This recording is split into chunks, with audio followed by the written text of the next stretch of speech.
Welcome back to Building Better Businesses in ABA with me, Jonathan Mueller. It's a weekly podcast about the forces reshaping our autism services field. Learn from successful entrepreneurs, payers, investors, and leaders in applied behavior analysis. Thank you, kind listener, for letting me into your world today. Now on to the show.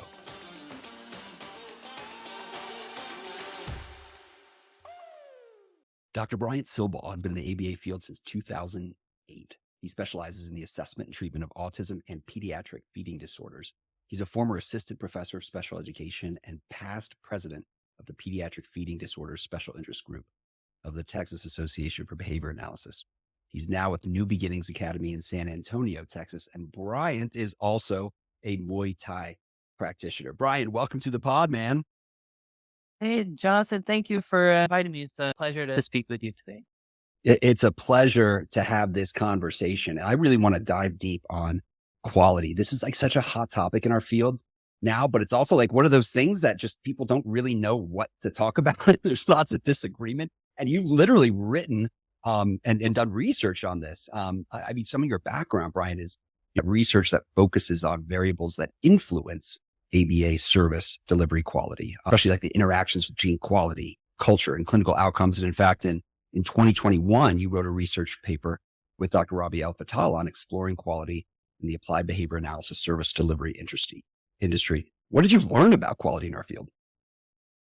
Yeah, one of the big things we learned from that paper is that there's a lot of variability in, how ABA service delivery quality is conceptualized, both in the literature, popular, textbooks that practitioners contact in their graduate programs and out in the field.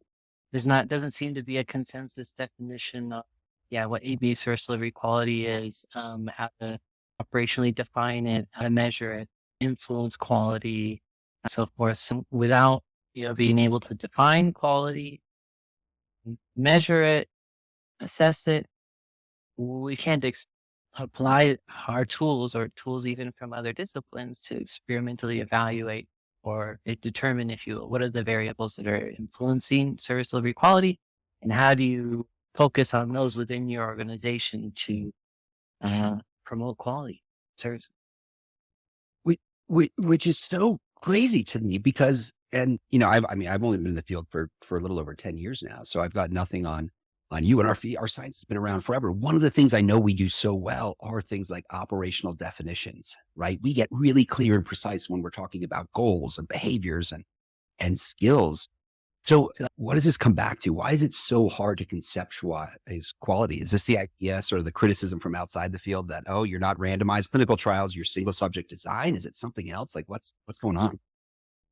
Yeah, interesting question. So from some of the research that Robbie and I did up front in preparing for this manuscript, writing this paper, was to look at definitions of quality outside the field of applied behavior analysis, to understand how quality is viewed, from other perspectives. So for example, my wife, Dorothy, is in quality. So she works for a medical device company here in San Antonio, and they make like stents and other medical devices for infants. And she's the manager of quality. And so she's developed their quality systems. And before that, let's say back in 2008 to 2013, I want to say my wife worked at Abbott Vascular, and Abbott Vascular has decades of time that they put into quality systems, is my understanding. So she had this knowledge of quality, and then just through being with my wife, I've been cued into that, if you will, or aware of okay, there's an entire field of quality outside the field of applied behavior analysis that extends across many industries. There's international standards for quality. So anyway, so some of that was an influence as well. So I'd say after the paper, though, I've started to dive more into the scholarly literature in the quality field, written by some of the pioneers, and one is Joseph Duran. And so Duran is, I don't know if I'm overstating this, but he might be like the Skinner of the quality field, like the father of managing for quality is the way I would phrase it. He actually wrote this, I believe, which is the authoritative text on the history of quality and traces managing for quality all the way back to like 2500 BC China in handicraft industries. So he gives examples of like quality control back in those times. The way managing quality for quality has been conceptualized by Duran is you do quality planning, quality control, and quality improvement. They call it the Duran trilogy or the quality trilogy. Okay. And that history book I mentioned walks you through different civilizations at different times in history and gives you examples of each of those things happening. But I think maybe the process or whatever quality is something fundamental that cultures do. It's all about planning to do something, doing that something, noticing the variability, and trying to continuously improve to reduce the variability of whatever it is you're doing, and then trying to take it to the next level.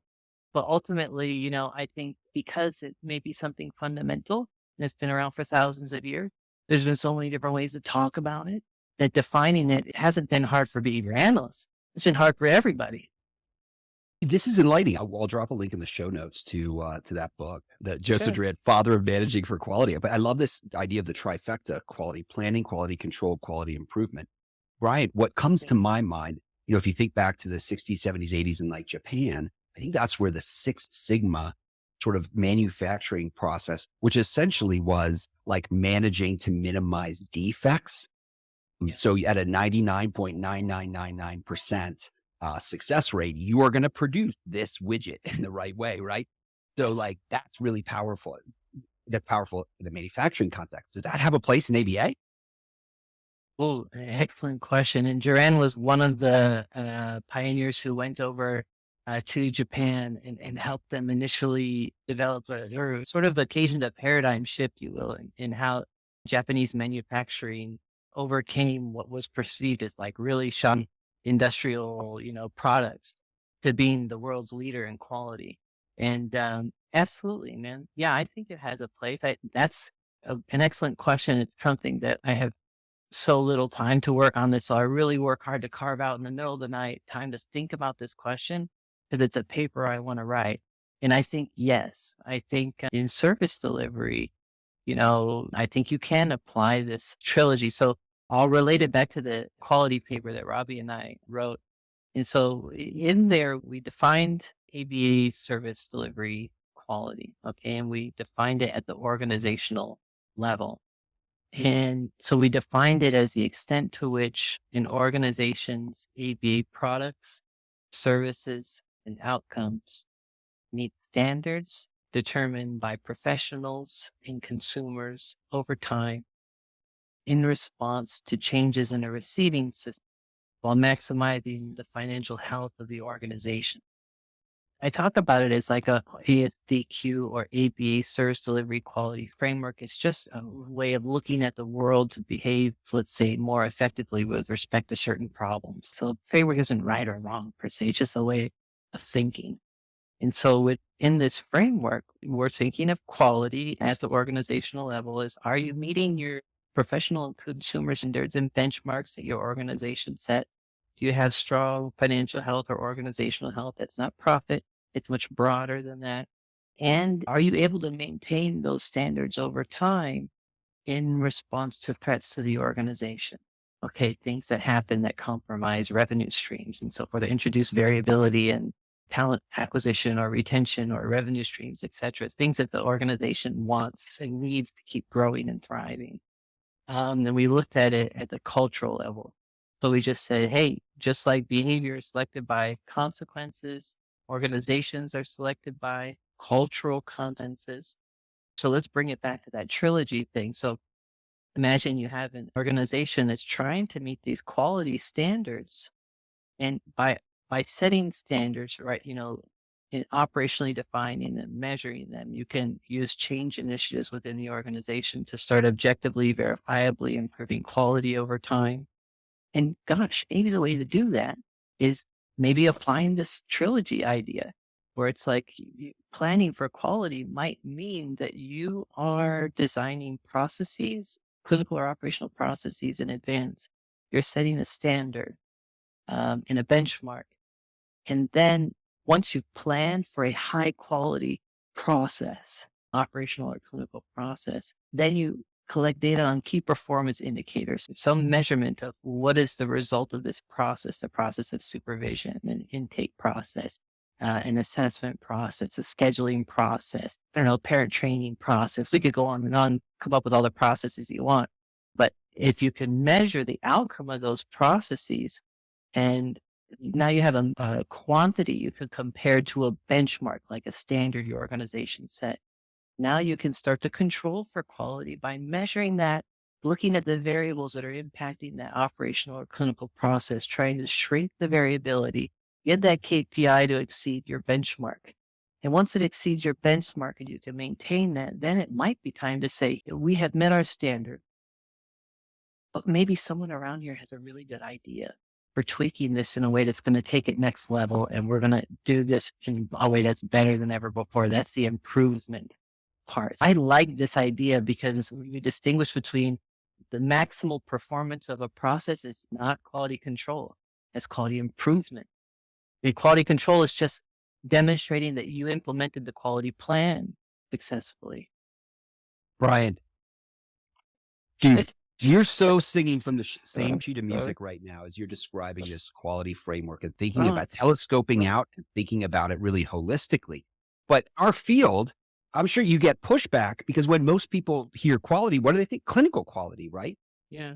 So Yeah. it's saying, why the heck are you including financial outcomes? Why are you thinking about it evolving over time? Why are you thinking about operations processes? That's stuff that happens in the back end. It's not important. What's most important is clinical quality. Like, how do you respond to that? Yeah. And there's this concept of the total performance system that Brett Hauer came up with several decades ago, where it conceptualized the organization in it's sort of the same way we think of the operant. So in an operant, you have an antecedent. The organism responds to the antecedent. It produces a consequence that alters the future probability that response will reoccur or not reoccur. And now take that three-term contingency, if you will, and take the organism out, put the organization in, and the organization receives input. So that's clients and that's staff coming in and maybe other things. I don't know. And then there's products that come out of the organization. So it's like service delivery, treatment plans and progress reports. There's a few concrete examples. Now, the way you get from the first touch point with the brand, parent calls and says, my child has autism. I see on your website you provide EB services. I have questions. Okay. All the way to 6 months after therapy, you're submitting a progress report requesting a continuation or discontinuation, discharge, whatever services. Everything that happened between there is a processing system where you have the organization's a system. There's all these processes and they work together. Clinicians cannot deliver services independently of the schedule, a scheduling process, a treatment plan review process, maybe towards the end of the service period. And I don't know, whatever else. Okay. It depends on your organization. There's going to be variability in what the actual processes are across organizations, and probably within an organization, you can break it up in different ways. The point being is that these things work together. So it doesn't make sense to me to think about quality at the top organizational level. It's clinical, but it includes clinical because why do we exist? As far as I know, AV, autism service delivery organizations exist when lasting meaningful improvements in quality of life achieved through behavior change and as indicated by outcome measurements at the end. You have your what I call proximal outcomes, which is the child meeting targets or goals throughout the service period. And then you have your distal outcome, which is like your Vineland, you readminister every 6 months, right? And so, yeah, you can say, okay, so maybe those things are great. Maybe your learners are learning fantastic. The rate of skill acquisition is really high. The rate of challenging behavior reduction is really good. And then at the end, you have really big disparities between pre and post tests on outcome instruments. That sounds pretty good, right? That sounds like really good clinical quality. But you can have all that and parents can hate their service or parts of the service, in which case, well, you're not meeting consumer standards. You might be meeting some clinical standard within as a subset. You could have consumer clinical standards, professional consumer standards. So from the BCBA's perspective, they may feel our clinical work is outstanding. But from the consumer perspective, they may see that clinical work, nah, some of it we really don't like. It doesn't work for us. Am I making sense? So it's like, you got to look at it comprehensively. And so that's why I say you got to throw in the financial too. Because if the organization doesn't make enough money to maintain and invest in operational and clinical quality, it just won't exist. It'll die, or you'll be selling something else. Like, I don't know. Other than high quality services, the organizations have to make money. Well, I mean, that's why this feels like such a no-brainer view of quality, right? That, I mean, there's the simple phrase of no money, no mission. But if you have to discharge clients because the organization was not able to evolve in response to certain external stimulus, right? Whether a payer cutting, slashing rates, or whatever else might happen, then you haven't done the appropriate job quality wise in service to your mission. So where is there an interaction between, call it, best practices and quality?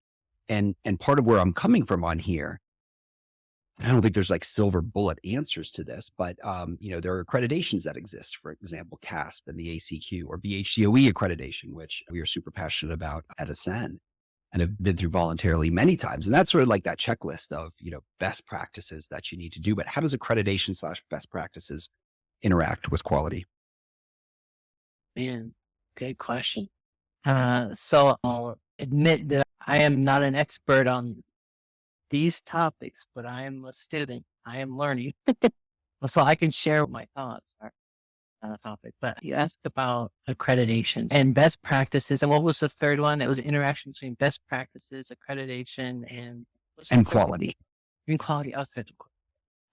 So it's a good question. Let's maybe start with accreditation. In the paper, the 2021 paper, Robbie and I talked about a little bit about the role of accreditation in ensuring quality. And sort of the way we looked at it was like an organization being accredited, it seems to involve to some extent a focus on compliance.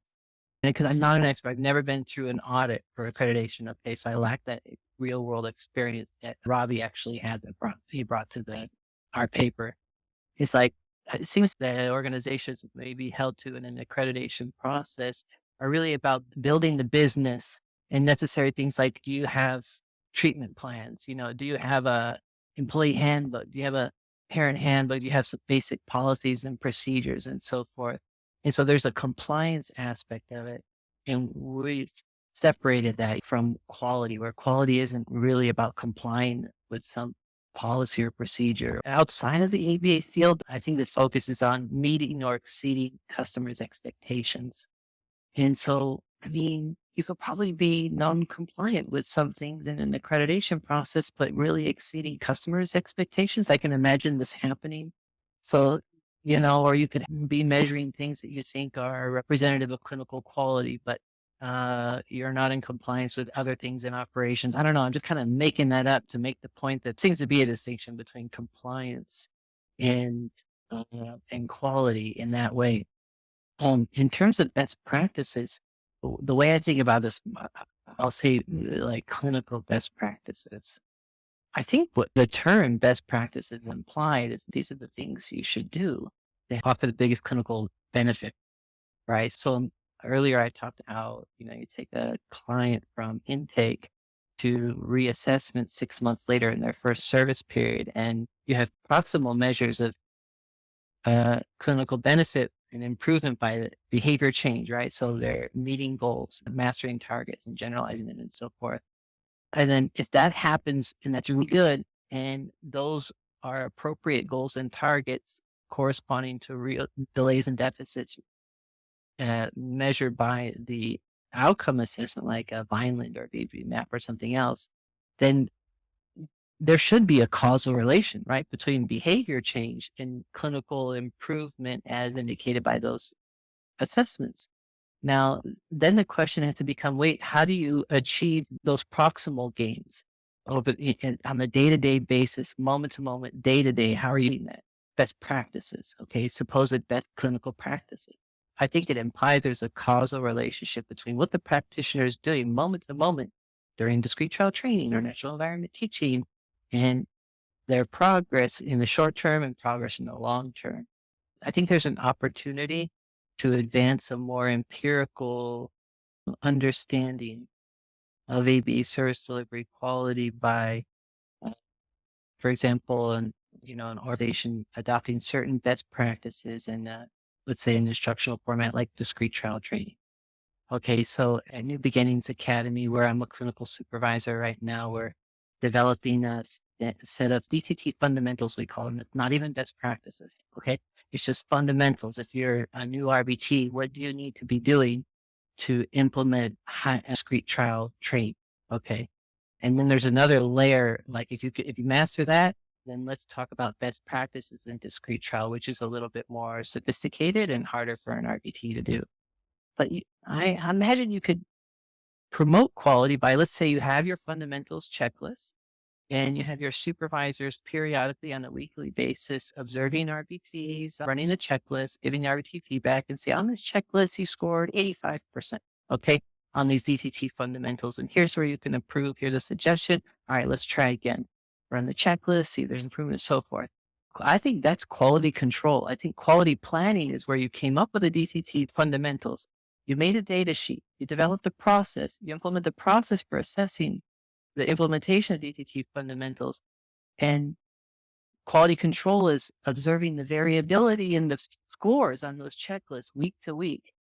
And then set a standard. You say, okay, so our standard is that we're going to reliably and consistently implement discrete trial training with the fundamentals listed as A through whatever. Okay. And then a benchmark can be on average, on a weekly basis, RBT pods, if you will, or teams are going to score 90% or better on this checklist. Okay. So there's your benchmark, I guess. And then week to week, you can collect the data, average it, and see if they meet it. And now you have, let's say you have your ASDQ framework. One of your professional clinical standards is this DTT fundamentals. You have a quality dependent KPI, which is like in our paper, we say it's a key performance indicator of an aspect of quality. So you're measuring that. And then over time, you can intervene to try to implement the quality plan, which is implement at 90% from week to week. I think that's a way of thinking, hey, okay, so there is a causal relationship between this best practice. Here I'm calling it fundamentals, but whatever, best practice, DT itself is a best practice. So this best practice in AVA with outcomes in our standards. I don't know, man. That's what I'm thinking. Ooh, I love this. Okay, so now I'm going to start geeking out because it keeps coming back to this trinity, this triumvirate: the quality planning, quality control, quality improvement. And I'm going to share. I think it's the first time I've ever publicly talked about this. But at Ascend, we have sort of evolving ways that we're thinking about quality. And I admit this is probably a little bit more quote unquote clinical quality. But, we've envisioned this idea of this Ascend Quality Index, which we have not published any research on and is not complete. So full disclosure, there are like 6 legs of the stool here. Are you okay? Let's go through like a rapid fire. I'll give you each leg. Give me thoughts or feedback.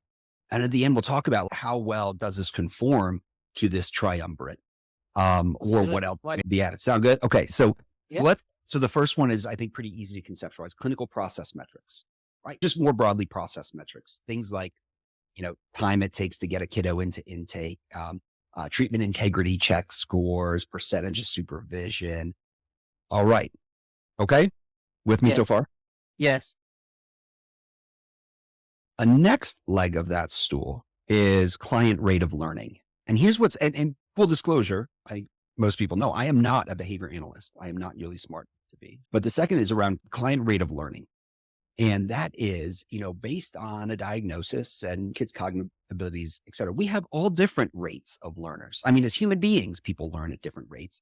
And I know when we initially get a kid on a BCBA, it's gonna be like, oh my gosh, I can't keep up with and write enough programs because the kiddo's mastering at them so quickly. Or maybe there's a slower learner. So with the idea being that over several months, you can plot a line of sight, several data points that says, these are the number of goals that they're mastering or that they have been mastering, which means we should be able to draw a line out of what that rate of learning is over time and whether they're staying within some tolerance. of those. Thoughts on that client rate of learning metric? Yeah, I think it's interesting. So it sounds like you could have a standard in a benchmark where you want to see, maybe you have come up with some criteria, or maybe even have categories of learners where you, let's say based on levels. So we have level 1 autism, level 2 autism, level 3 autism, and then establish the standard is that we are going to evaluate clinical, progress in terms of this rate of learning, if you will, or rate of goal mastery. But we'll set a benchmark, maybe I'm just totally making this up on the spot. Maybe set up a benchmark proportional to those different levels, because those learners might learn at different rates. That's totally speculation by me. Maybe the presence of intellectual disability might even force you into like a fourth benchmark, right? Yeah, totally. In an ASDQ framework, you can say, hey, we have a professional clinical standard of that which we just described, and then we have benchmarks, and whatever that metric is, whatever process you're using to measure that rate of learning. Maybe it's, I don't know, maybe when the final draft of the progress report comes in after 6 months, maybe there's a process where somehow you calculate the rate of goal mastery over that service period, and that's where you collect your data. Okay. Exactly. But that's too long, by the way. 6 months. If this is a key performance indicator, you got to be able to react to it, like on a weekly, biweekly, or monthly basis. Because after 6 months, it's too late. 6 months happened. Exactly. Well, one of the things that on one hand, I think is a valid criticism. On the other hand, I don't know how to think about this, but people say, oh, well, a BCBA can game the system, right? Oh, they could just write a whole bunch of easy to master goals. And I get that on the one hand. On the other, dude, aren't we fucked if that is legitimately a concern in our field? Yes. Yes. Because that's true. Okay, here's a silly little concrete example. Okay, it's like, I can design a goal. I can write a goal in a treatment plan that says the learner will, it's totally made up, comply with a simple one-step instruction to sit down at a table across varied SDs, at least 2 therapists with 90% accuracy, a minimum of 10 trials per session for 2 consecutive sessions, standing 2 feet from the chair. Okay. And so some learners are going to be sensitive to the distance they have to travel on this goal. I believe that most learners are going to master that goal faster than if I said the learner can be anywhere in the room. Because then there can be distracting objects in the room. The travel distance can be too far. I haven't specified if the SD is going to be delivered when they're engaged or not engaged in a preferred or non-preferred activity, and so there's all those different variables that influence how fast we're going to meet that goal. Aside from all the operational other factors that can influence how much time you can actually spend working on that goal with that client on a regular basis. So yeah, I think it's totally possible to write goals in a way where you can inflate the rate of, I don't know if it's actually can inflate the rate of learning, because they are learning and they are mastering that goals, and those goals. That's real. That's true. But some practitioners will be better at writing goals that can be met quickly. Another practitioner might write a treatment plan for the same client, write a similar goal, but yeah, not specify that 2 feet, in which case it could take them 3 months to meet the goal. I hope that makes sense. It all depends how you define it. So this may be a threat to the validity of this measure of rate of goal mastery. But check it out. Nobody's really evaluates, I think. Like if you go to an IEP team in special education, no one is going to walk in the room with one set of data and one assessment and say, we're going to base all our decisions based on this metric or this assessment result, right? So you take multiple sources of data, put them together, get a big picture, and make decisions. And I think that's the same case here, where that can be one metric. And then you also consider that the distal outcome, every 6 months, the repeated indirect assessments or direct attempts, just like the Vineland VB map and so forth. Does that make sense? It's all about the comprehensive view. I like how you've helped me understand this could be not like a fraudulent quote unquote gaming of the goal. It's just different goals are written in different ways. So, okay. And your point is absolutely right. You have to bring a body of data, right, to show progress for this kiddo or against the quality index. So maybe that comes to leg of the stool number 3 of this quality index. I don't know the perfect term for this, but sort of client quality of life or developmental quotient, which I know that doesn't exactly exist. But as an example, the Vineland, which is not meant for kiddos with autism. So full disclosure, but it can help you indicate, is this child making developmental progress faster than they are chronologically aging? Does that make sense? And thoughts on that? Yeah, it does make sense. And so, this idea that you just brought up is something that I'm trying to understand myself actually right now, literally with the Vineland. I'm trying to understand how to make sense. I mean, I'm just, expressing how naive I am about some of this stuff. There's gaps in my knowledge, of course. And it's like with the Vineland, I'm trying to figure out how do you compare readministrations of that assessment over time and look at what kind of different scores should you be looking at, I'm doing that, literally doing that right now, plotting it and graphing it and trying to figure out, like, can I make sense of this? Where am I going wrong with interpreting these data? When I see something that doesn't make sense, what does it mean? So, for example, it's like the first administration of the Vineland, let's say at the beginning of a service year for one client is like, maybe they were at, I don't know, 20 months on receptive communication. I don't know, I'm making this up. And then a year later, we reassess and they're like 4 years on receptive communication at that level. And that makes no sense. That's not real. I don't believe that. Nobody makes 4 years gain in a year of therapy. No way. I mean, I just don't believe it.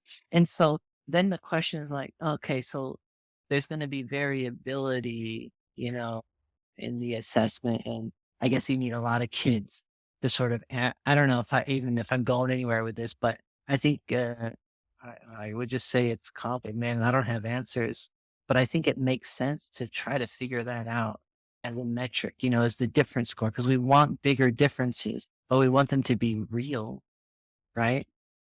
We have other clients where it's like a 2-month difference, in the pre and post for the Vineland after 6 months. And it's like, oh, is that real? I don't know. It's hard to tell. It is. I mean, none of these are perfect measures, right? But one of the things, and I'm Yeah. going to put a pin in this in a moment, but you probably see me driving toward here is how do we compare across kiddos, right? Because we have to Yeah. have some type of, I mean, the way payers think about it, the way we think about overall organizational quality is like at more of a population health level, right? The population of the clients we're serving, how are we doing across them? As opposed to just, yep, this kiddo made some good progress in the VB map and this reassessment, this one made a little bit less. There has to be some way to do this, but let's put a pin there. Let me come to the next one. Ready? And this is one I think that's underrated, but I am super freaking passionate about.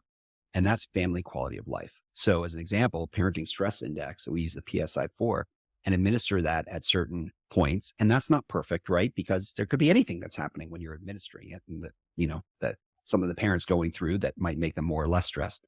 But it feels like if we're not thinking about the family holistically and thinking about, are we improving the parents' quality of life and as a proxy for that, their stress level, then what are we doing in treatment? Thoughts?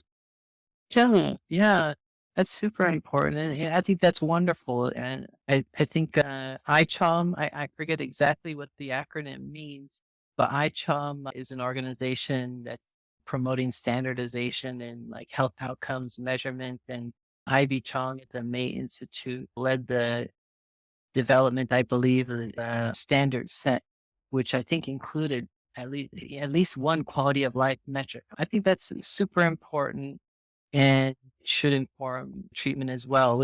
From a quality perspective, let's say we, try to fit it into the ASDQ framework. If you're defining quality the way we did in that paper, we can look at that as an aspect of consumer standards. So we can say within consumer standards, there are clinical standards. One of our clinical standards is that we, on a recurring basis, indirectly measure quality of life using X, Y, or Z instruments. This is pretty straightforward, I think, for the quality dependent KPI there, where you're just, collecting the data from those assessments and then seeing a benchmark and say, okay, so this is the outcome we really want to see quantitatively on that quality of life. I don't have like recent familiarity with the items or questions on a quality of life instrument, but I imagine it can also inform treatment. I like to do that where I look at all my assessments and I look at the individual items and see what parents scored and see what other people scored. What did I score on a direct assessment? And look at those items and really, really, really, really try to develop goals that hit that item, you know? So I think that's wonderful that, that y'all are doing that where you can not only assess it, but yeah, use it to inform treatment, which may be hard because that's super individualized. I have found that many young BCBAs do sort of struggle with putting all your curriculum away, all that stuff away, and just look at the patient, look at the family, talk to the family, do the assessment, look at the item, and then brainstorm 10 goals that address that item that you've never read anywhere in your life, particular person and their family, you know? So I think it's useful in that way. I like that. And thanks for giving a shout out to the Ichon framework and what Dr. Ivy Chong and many others have done it. That's phenomenal. I'm going to drop a link in the show notes to that. I know BHCOE has an outcomes and framework and how to choose the right assessment tools. All right. Well, let me laser through the last two of these. So the penultimate, number 5, is autism symptomatology. So that are the core symptoms of autism being addressed. And there are certain payers now, for example, TRICARE, that use, I think it's the PDDBI. There's also maybe a separate one, the SRS. But that feels important if the analog is to other disciplines of medicine. How well are we treating the symptomatology of what we're experiencing? Thoughts on that? Yeah. And that's like less ongoing maybe than a beginning and end of treatment. I'm not sure, but Yeah. I think that's really a good idea too. I think in an ASDQ framework that would, like fit in the professional slash medical standards where the standard is that we're going to measure, autism symptomology, the severity of autism and use that to inform not just as a clinical outcome measure, but as a tool for individualizing treatment plans and writing goals. I especially like it because as you're listing all of these different components of what sounds like a composite score or picture of clinical quality, you're hitting it at so many different critical angles. I think it's really cool. It's really cool.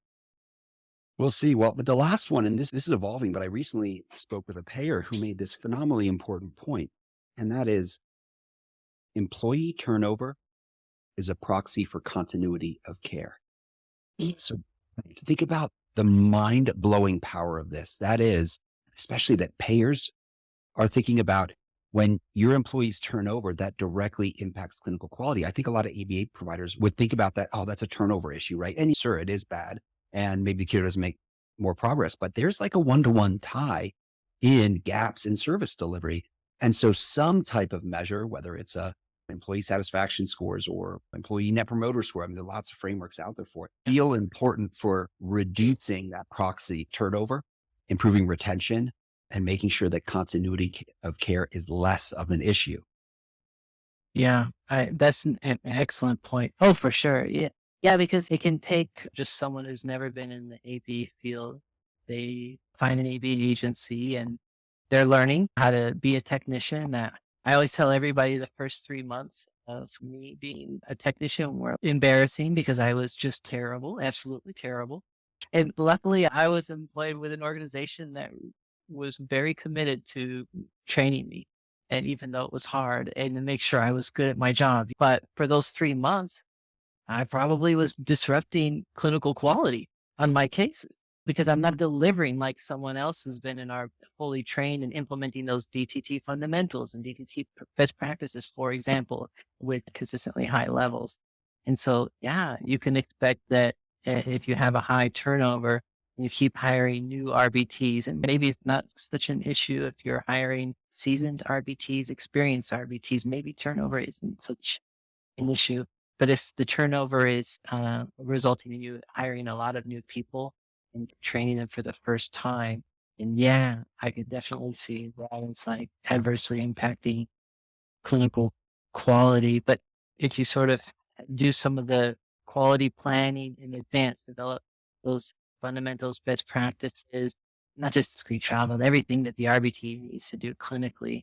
And you have a strong, robust training system in place, and even like a metric, like a QD KPI for how much time between when the RBT starts, let's say shadowing, to when they demonstrate 90% on that checklist for 2 consecutive supervision sessions.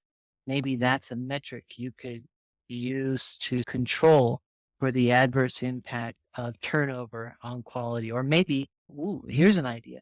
What if you grouped RBTs in terms of length of service to the organization, and then you looked at their best practice data and compared them to new hires. And then you saw that the new hires for a certain amount of time are scoring within this range of the clinical quality checklist, but they need to be up here. Maybe that can inform a screening process where when you try to hire a new technician, you bring them in, run the checklist, see how high they are on the list. And then all of this maybe is together can control for the adverse impacts on quality as turnover is happening. I don't know. I don't know why I went there, but that's where my mind went. Well, here's my strong conviction. I love where your mind just went on that. And I think it's these kinds of look, there's no perfect quality measure out there, but if we don't start like drawing a line in the sand and saying we're going to try things that we think generally are going to lead to quality, then we're not operating part of this trinity. My conviction is we've got to stop as a field, just say, okay, well, let's wait for someone else or some other group to do something or to follow along. Like that's not good enough. As an individual ABA provider, we need to say, this is our view to quality. By the way, we should be able to say with data in one sentence why we are a high quality provider. But we can't afford to let the rest of the field or like committees or others figure this out. Every provider has to take a stand for quality and make it happen. And a seminal moment in my career, this is like 3 or 4 or 5 years ago, I was at a conference and it was a panel of payers, Bryant, and they were describing generally these types of topics. What does quality look like? And there's a question from the audience from a provider that was like, well, payers, what quality measures should we use? And the panel were like, you don't really want us telling you what quality measures to use. And then another provider comes back and says, but you're paying for it. So like, you tell us what to use and we'll do it. And they're like, no, and it was just this back and forth and finger pointing about who should do it. And I was like, stop, this is a circular firing squad. Again, I'm just like, I'm passionate that every organization is not going to be perfect, but you have to make a stand for quality and say what you think quality means. And if that means following a certain already defined set of outcome indicators or a framework, great. And if not, start to develop what you think is going to lead in your experience and in what you know, and having already served many clients will lead to higher quality. That's our obligation. And I agree. And I think some steps that organizations can take, I'd love to see this, is more organizations publishing the work that they're doing internally to promote quality, because what Robbie and I found is in the literature is nothing. There's nothing AB service delivery quality in terms of the empirical literature. And so one of the concerns I have, even as carrying on this research line, trying to keep it alive, is, and I've shared this with other, colleagues, I worry that like, wait a minute, am I just starting to figure out and understand some things that other organizations already know and are already doing, and this is old news, or they have more advanced understanding or systems in place to do quality service delivery, but it's not out there in the literature. And so maybe it's not good for the field overall. I guess what I'm trying to say is this sort of happens in other industries. Like, I don't know, maybe neuroscientists will be studying something in behavioral pharmacology at some pharmaceutical company like 15 years ahead of them. But the pharmaceutical company doesn't publish their work because they're making money on selling new pharmaceuticals. So the same thing maybe is happening in ABA. I don't know. And so I'd love to see folks publishing more of this and their work on quality, and then maybe even inviting, researchers at universities to partner, because for people in academia can do conceptual work on quality, sort of like what I'm doing. The work I've done is not empirical at all. It's conceptual, they can do that, I think, but to do the empirical work and sort of the real hard work of testing methods and procedures for promoting quality, they kind of got to get in.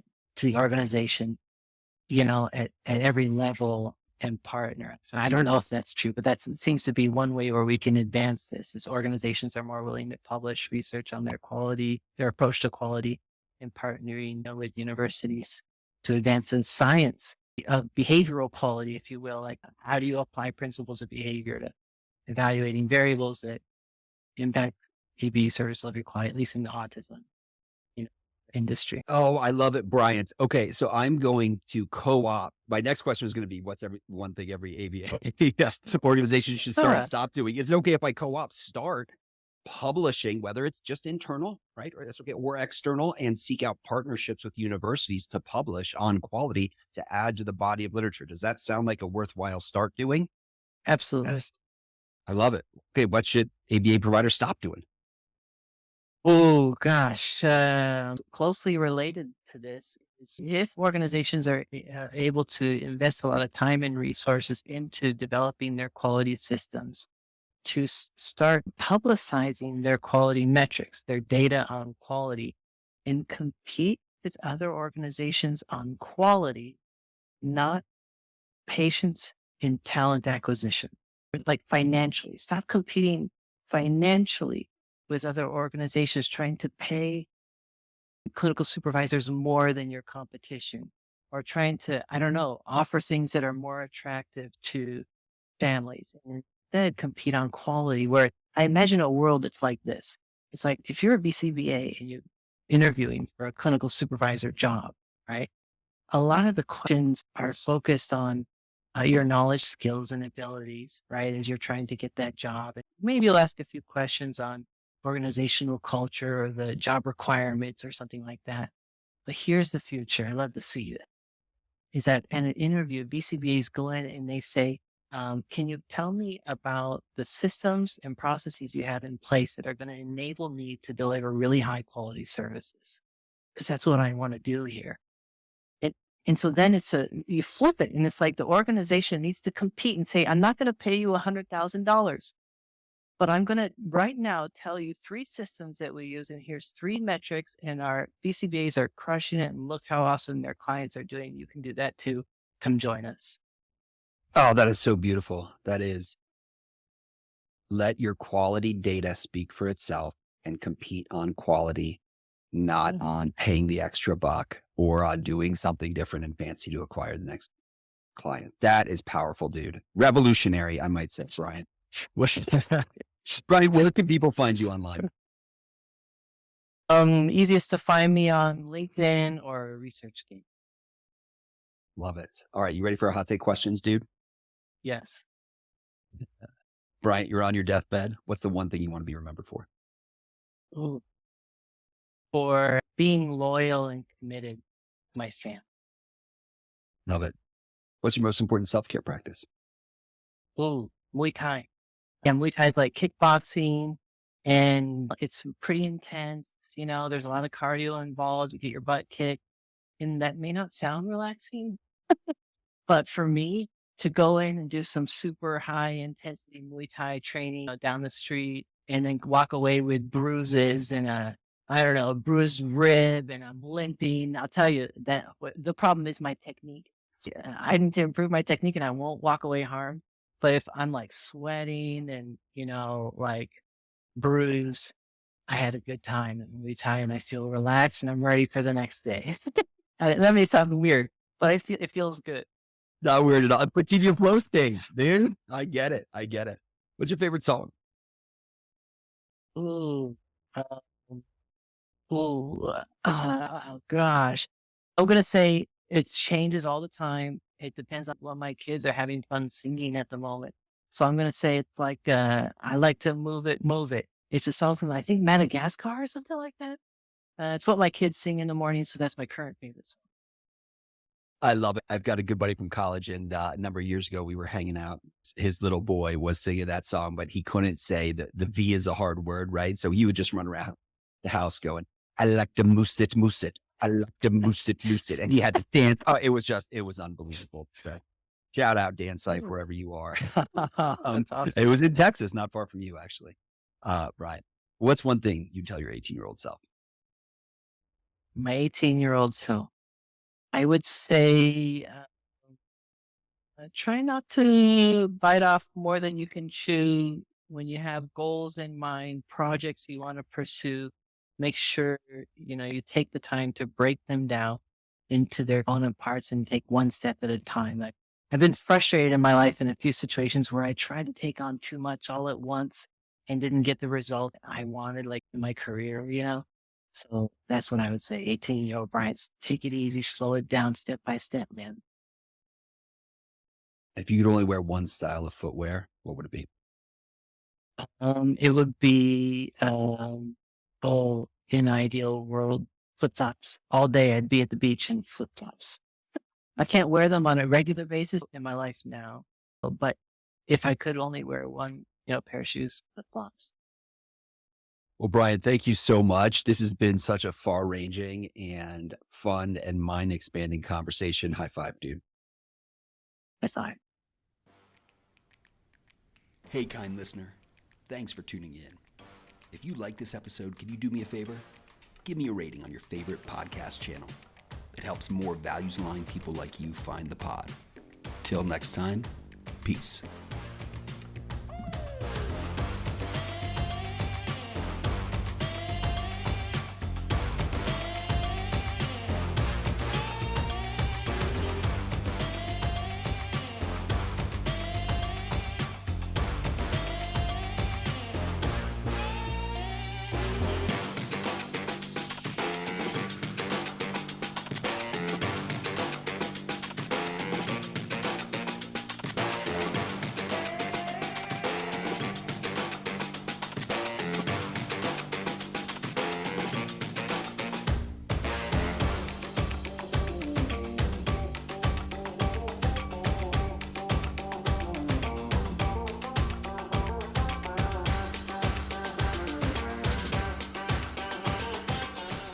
Why are frogs so happy?